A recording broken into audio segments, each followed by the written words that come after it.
Knox Park, kamusta kayo? At ngayon pag-uusapan natin ang mga dapat mong gawin upang ma-realize ng lalaki ang value mo kahit may bago na siya.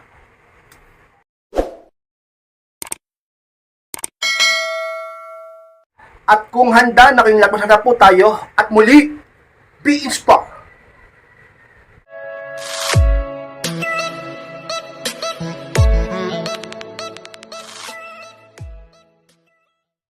At ang unang bagay na dapat mong gawin upang ma-realize ng lalaki ang value mo kahit may bago na siya is huwag makipaglaban sa bago niya.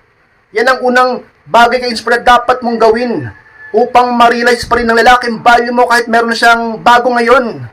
Huwag kang makipaglaban o makipagtalo o makipaggalingan o makipagtaasan o makipagbungangaan doon sa bago niya ngayon. Bakit naman? Alam nyo, ang pinag-uusapan natin dito ay ang ma-realize niya ang value mo kahit may bago na siya. Paano mangyayari kung ikaw mismo hindi mo tutulungan ang sarili mong makita niya yun sa pamamagitan ng binababa mong halaga mo sa pakikipagtalo dun sa bago niya? Hindi ba?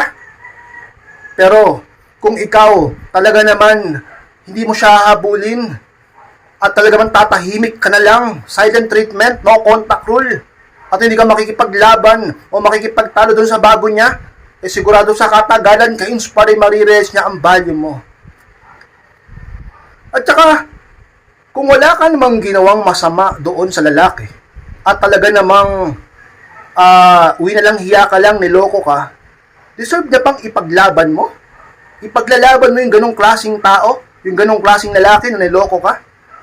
Hindi ba? Baka sabihin ng iba ka-inspired. Nilandi lang naman siya nung bago niya. Inagaw lang siya sa akin. Pero nagpaagaw naman siya.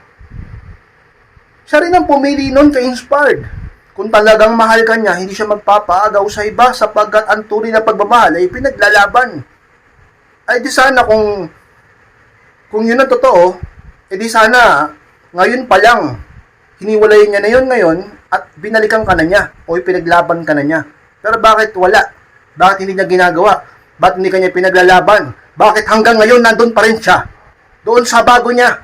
Talaga naman deserve niya bang ipaglaban mo siya? Isa yun sa mga sikreto ka-inspired dapat mong tandaan. Huwag kang makipaglaban doon sa bago niya at hayaan mo yung lalaki na talaga namang maisip-isip ang tunay mong halaga sa iyong pananahimik ka-inspired. Yun sa mga totoo na pwede mong gawin upang ma-realize niya ang tunay mong halaga kahit may bago na siya ka-inspired. Pangalawang dapat mong gawin ka-inspired upang ma-realize ng lalaki ang value mo kahit may bago na siya is hayaan mong maramdaman niya ang pagkawala mo. Yan ang pangalawang bagay ka-inspired na dapat mong tandaan at dapat mong gawin. Ang lalaki ka-inspired, hayaan mo na maramdaman ang pagkawala mo sa pamamagitan ng kahit ipinagpalit ka niya sa iba o pumatol siya dun sa kabit niya ngayon at talaga namang niloko ka niya o ipinagpalit ka talaga sa iba sa kung anumang dahilan niya, hayaan mo siya. Huwag mo siyang habulin ka-inspired, mas lalo kang ipagtatabuhin yan. Diba, ang gawin mo, manahimik ka, huwag mo siyang habulin, at talagang no contact, at mag-focus ka sa buhay at sa sarili mo. Sa katagalan ka-inspired, mararamdaman niya ang pagkawala mo. At kailanman hindi siya magmamataas ng pride. Bakit? Wala kang ang paramdam, anong tataas ng pride sa'yo? Lalo kapag mabait ka naman sa kanya, ginawa mo ang lahat na makaya mo upang mahalin siya at maging tapat sa kanya, siya pa ang gumawa ng katarantaduhan sa inyong relasyon. Malinis ang konsensya mo, malinis ang ginawa mo, intention mo sa inyong relasyon. Siya lang talaga ang gumawa ng kamalian. Tapos hindi mo siya hinabol sa kabila ng lahat. Yung lalaki ka-inspired. Sa katagalan, mapapaisip yan sa katotohanan ng ginawa niya. At ma-realize niya ang pagkakamaling nagawa niya sa iyo. Pagsisisi ang mangyayari sa kanya. At tinitiyak ko sa iyo ka-inspired, ma-realize niya ang tunay mong halaga sa mga panahon na iyon. Huwag mo lang ipagpilitan yung sarili mo. Kayong lahat, kapag kayo pinagpalit na, huwag yun ay pagpilitan sarili nyo. Nagawa niya na eh. Diba? Ipaglalaban mo pa yung ganyan. Ipaglaban mo sa maayos na paraan na naiingatan mo ang halaga mo sa pamamagitan ka-inspired na hayaan mo ang Panginoon at ang panahon ang siyang magdikta o magturo sa kanya ng leksyon at maisip niya at maramdaman niya ang pagkawala mo at doon ma-realize niya ang halaga mo. Sa pamamagitan nun, wala kang paghahabol, wala kang ginawang masama, wala kang pakikipagtalo, tumahimik ka lang, nag-focus ka sa sarili mo at nakonsensya siya, nagsisi, nakita ang value mo at sa katagalan pwede pa siyang bumalik sa'yo sa mga bagay na dapat mong isipin at gawin ka-inspired. Pangatlong dapat mong gawin ka-inspired upang ma-realize ng lalaki ang value mo kahit may bago na siya ngayon is hayaan mong maisip niya ang lahat ng pagkakamali niya sa'yo. Yung pangatlo ka-inspired. Hayaan mong maisip niya lahat yon. Bigyan mo siya ng pagkakataon ka-inspired na makapag-isip-isip. Hayaan mo muna siya. Huwag mo siyang istorbohin. Huwag mong kontrahin ang panahon. Naturuan siya ng leksyon. Paano niya maiisip ang mga pagkakamali niya? Paano siya magsisisi kung habol ka ng habol sa kanya? Paano niya marirealize ang value mo kung nagmumukha kang tanga ngayon sa kanya? Naghihintay ka, tagpapakabaliw, tagpapakarabok at handang magpakamartir sa kanya. Talaga namang ka-inspired, itigil mo ang mga bagay na iyan. Ka-inspired, miss na miss ko na siya. Ka-inspired, mahal na mahal ko siya. Ka-inspired ba kasi tuluyang mawala na siya sa akin? Mawawala siya ng tuluyan sa iyo kung habol ka ng habol sa kanya. Huwag mo siyang habulin, ka-inspired. Mag-self-improve ka na lang. At magtiis at maghintay. Sapagkat pinapataas mo ang value mo sa mga panahong hindi ka nagpaparamdam sa kanya. At pinapababa mo naman ang value mo o halaga mo sa mga panahong habol ka ng habol sa kanya. Mamili ka. Doon sa madali o doon sa mahirap pero sigurado. Madaling maghabol. Pero mahihirapan ka sapagkat siguradong masasaktan at hindi niya marirealize ang halaga mo. Pero doon ka sa mahirap, mahirap maghintay, mahirap mag-no contact, mahirap mag-self-improve, mahirap siyang tiisin. Pero pag nagawa mo, sa katagalan, ang resulta, maaari siyang bumalik sa iyo at magsisi siya at marirealize niya ang lahat ng halaga mo at value mo. Ka-inspired. Pag-isipan mo mabuti. Sa buhay na ito, kahit pa sa buhay pag-ibig, kung minsan kailangan mong magsakripisyo at magtiis upang magresulta ng maganda na pang matagalang resulta. Ganyan yan. Pinasok mo ang pag-ibig, pinasok mo ang isang relasyon, handa ka dapat magtiis. Lalo na kapag kinakailangan na at hinihingi na ng panahon. Ka-inspired, hindi mo natakasan ng solusyon na yan. Kailangan mong gawin ang solusyon na yan. Since sa mga pinaksikret upang magkaayos kayo, marami na nagtagumpay dyan. Nagtiis sila, naghintay, hanggang sa magbunga ang kanilang paghihirap.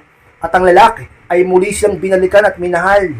Imbis na maghabol ka, ka-inspire, mag-self-improve ka na lang. Mag-no-contact rule ka na lang. Kaya mo yan.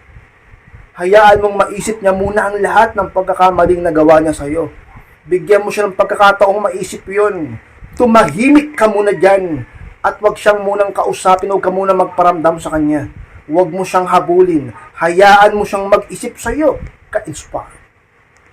Pangapat na pwede mong gawin ka-inspired upang ma-realize ng lalaki ang halaga mo o value mo kahit may bago na siya ngayon is mag-focus ka sa pagpapalago ng sarili mo. Yun ang pang-apat na sikreto dapat mong gawin ka-inspired upang sa katagalan ay ma-realize din ng lalaki ang tunay mong value. Mag-focus ka sa pagpapalago ng sarili mo. Palaguin mo ang buhay mo, palaguin mo ang attraction sa iyo.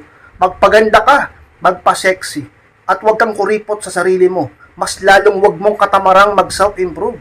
Dahil kung pahihirarin mo lagi ang katamaran sa katawan mo, wala kang mararating sa buhay na ito at hindi mo rin matatamasa ang high value na tinatawag. Gusto mo ba ng pretty privilege? Beauty privilege? Na kung saan sila pa ang nilalapitan ng oportunidad, na kung saan minamahal sila mga tao sa paligid nila. Dahil deserve nila yon, dahil pinaghirapan din nila yon. Sabihin ng iba kayo, may mga pinanganak naman talaga na maganda. May mga pinanganak naman talaga na sexy Pero tanong ko sa'yo, lahat ba sila na pangalagaan yun? Yung iba nagtabaan, o real talk na. Yung iba nagpangitan, o real talk na. Pero yung iba ngayon, o yung iba dati, hindi naman ganun kaganda. Hindi naman ganun ka-sexy.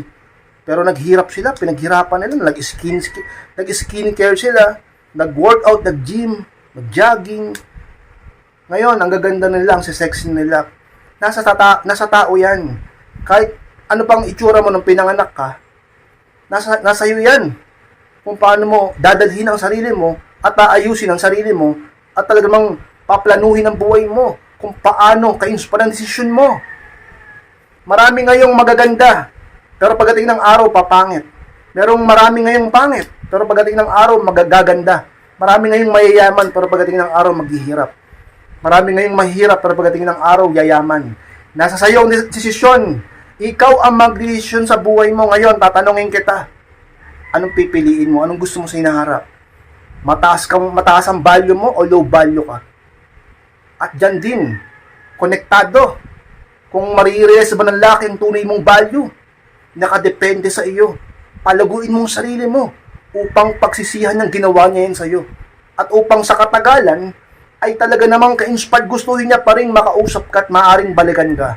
At makita ang tunay mong halaga at muling mahalin ka. At magsisi sa lahat ng ginawa niyang mali sa iyo. Ka-inspired. Panglimang bagay is dapat mong gawin upang ma-realize sa lalaki ang tunay mong value kahit may bago na siya is ipakitang okay ka na. Panglima, ka-inspired. Alam mo, siya sa pinakamasakit eh. At siya sa pinaka nakakalungkot sa part nung lang iwan eh. O halimbawa, ng lalaki. Pag nakita niyang okay ka na, pag pinakita mong okay ka na, pag pinakita mong hindi ka na nasasaktan, hindi ka na nalulungkot, naka-move on ka na, masaya ka na. At tila ba may bago na nagpapasaya sa'yo? At tila ba may bago ka nang iniibig o minamahal? Alam nyo, may kurot sa kanila yan. Baka hindi nga lang kurot, baka sampal pa eh. At doon, marirealize niya ang value mo. Maalala niya nung kayo pa. May isip niya nung siya pa ang mahal mo. Yung siya pa ang dahilan ng mga ngiti mo't saya mo. Ipakita mong okay ka na. Sa mga talaga namang paraan na dapat mong gawin upang ma-realize niya o maisip niya ang halaga o value mo kahit may bago na siya ngayon. Kapag nakita niyang okay ka na, doon magsisimulang ma-curious yan. Doon magsisimulang mapaisip yan. At mag-search yan o mag-stalk pa yan sa'yo. I-stalk ka pa niya sa social media, magtatanong-tanong pa yan, makikibalita pa yan sa'yo, magpaparamdam pa yan, mapapansin pa yan, lahat na. Sapagkat ang attraction ay hindi kailanman mapipigil ka-inspired. Kaya mag-focus ka sa sarili mo. Gawin mong okay ang buhay mo, gawin mong okay ang sarili mo, wag mo siyang habulin. Mag-self-improve ka, ino-contact rule mo siya, ipakita mong kaya mo, ipakita mo ka-inspired na hindi siya kawalan sa buhay mo, ipakita mo ka-inspired na hindi ka takot na mawala siya, ipakita mo na bahala siya ngayon sa bago niya, ipakita mo ka-inspired na okay ka na ngayon upang talaga naman lalaki sa katagalan ay ma-realize ang tunay mong halaga sa pamamagitan ng nakikita niyang mga ngiti sa mga labi mo ngayon. Ka-inspired. Mga ka-inspired, maraming salamat po sa pagtapos ng vlog na ito. Kung kalimutan na mag-like, comment, and pakishare na rin po ng video na ito upang makatulong naman po tayo sa ibang tao. At sa mga hindi pa po nakaklik ng subscribe, click nyo na po yung subscribe, mga ka-inspired, click nyo na po yung notification bell upang ma-notify kayo pag may bago akong upload sa magpag-coaching, magpa-advice. Meron na po ako sa aking Facebook. Ayun po yung FB account ko. Kapag nakita niyo yan, i-chat nyo ako, message nyo ako dyan. Ako po mismo ang siya magre-reply dun sa inyo. At sa mga gustong mabasa ang comment at sa mga gusto pa akong i-follow sa TikTok account ko, ka-inspired. Ayun po yung ka-inspired official TikTok account ko yan. Diyan ako madalas nag-open. At magbabasa ako ng mga comment nyo. At doon ka-inspired, sasagutin ko yung mga kasagutin. Yung mga nagko-comment sa baba, mamimili ako dyan, tapos doon ko sasagutin, i-upload ko dyan sa TikTok na yan. Panoorin nyo, malay nyo yung comment nyo mabasa ko at sagutin ko. Maraming salamat mga ka-inspired, bagay na kayong lahat. Mahal ko po kayo at muli, be inspired.